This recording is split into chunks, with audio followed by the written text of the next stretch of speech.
In this build series, I'll be creating a diorama for my all-time favorite LEGO Star Wars set, the Master Builders series Mos Eisley Cantina set. Love it so much I bought 2 of these bad boys, so I'm pretty excited to be building this. As always, I have to start off the build series with a terrain build episode. I decided to go with 4 48x48 grey base plates here, given the size of the cantina. Layering on a bunch of 16x16 Technic bricks and going with 2 levels of elevation so that the cantina would sit prominently at the top of this diorama. I went with only a 2 brick height elevation change since Mos Eisley is quite a flat desert city.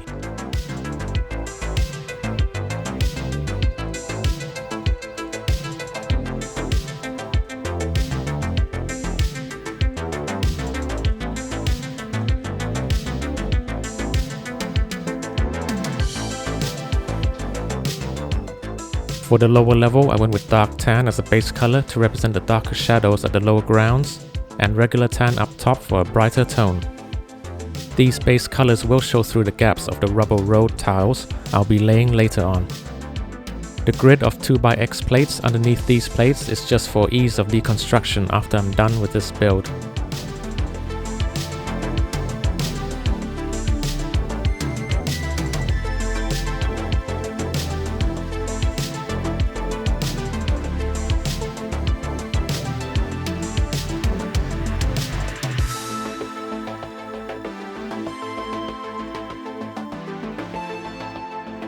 Next, I worked on the transition zone between the upper and lower levels. I didn't use any slope bricks this time since the road is going to be quite wide, as seen in the movies, so it will take up most of the space at this transition area. And I want to be able to lay tiles on this transition area, so I used only rectangular bricks and plates here.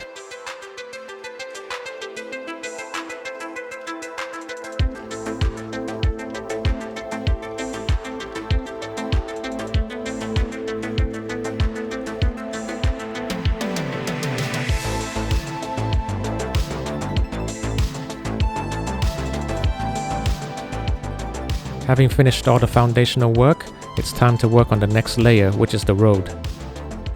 I tried to give the road a rough rubble look, full of dirt, stones and potholes. Since I don't imagine Mos Eisley to have an organized municipal governing authority that maintains anything. I placed a higher concentration of dark tan and medium nougat pieces on the lower ground, and gradually transitioned to a greater concentration of tan on the higher ground to exaggerate the light and the shadows. I left a lot of gaps to have plenty of spaces for the base colors to show through. I also mixed in medium nougat here as a highlight color to represent sandstone rubbles dispersed here and there. I think the tan ingots work well here instead of regular tiles since they have a textured surface.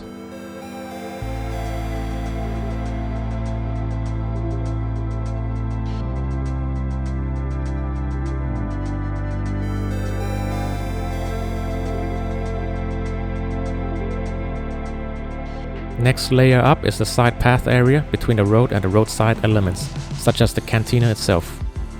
I'll be placing other elements in these empty areas in the next episodes, such as more buildings and junkyards. I focused on wedge plates here to give the contours a naturally uneven look.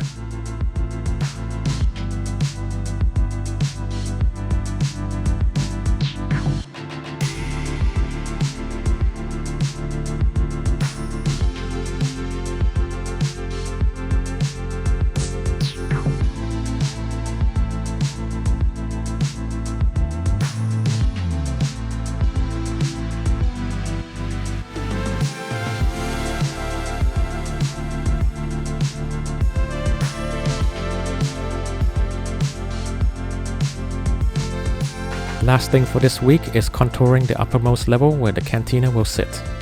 I wanted to have the ability to open up the cantina on this diorama, so I marked out the closed and open positions where the swinging half of the cantina will sit.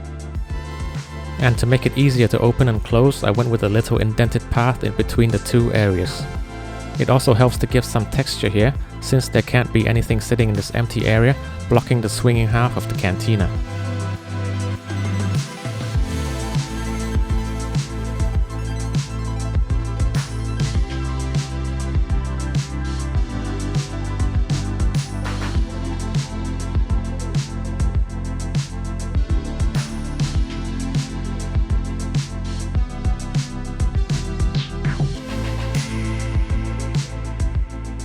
Here's a look at this week's progress with some rough last minute placements of minifigures, speeders and dewbacks. Nothing here is final, the cantina is also not fully connected down yet, that will be for next week.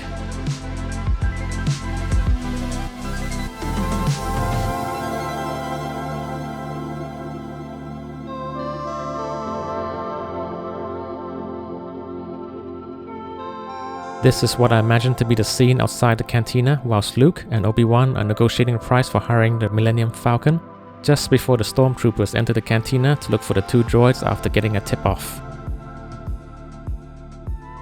Here's a look at the cantina opening and closing. Basically, the idea is to plant down the front half and the bar section to the diorama, but to have this back section swing open. I'll be connecting it down with jumper plates for a weak connection, since I don't want to have the cantina fall apart when I disassemble this diorama, because I do plan to use this cantina again in a larger mock in the future. In episode 4 A New Hope, we see that there's a junkyard next to the dewback pen here, with what looks like spaceship parts, so I'll be working on this area next week. And then this plot of land opposite the cantina will be for some buildings similar to the Jawa parts shop that came with the set. I'll also be adding other details and more minifigures to create a more lively atmosphere. I think this will in total be a 3-week build, so there will be another episode next week, then the 3rd week should be the finale video. So thank you very much for watching and I'll see you on the next one.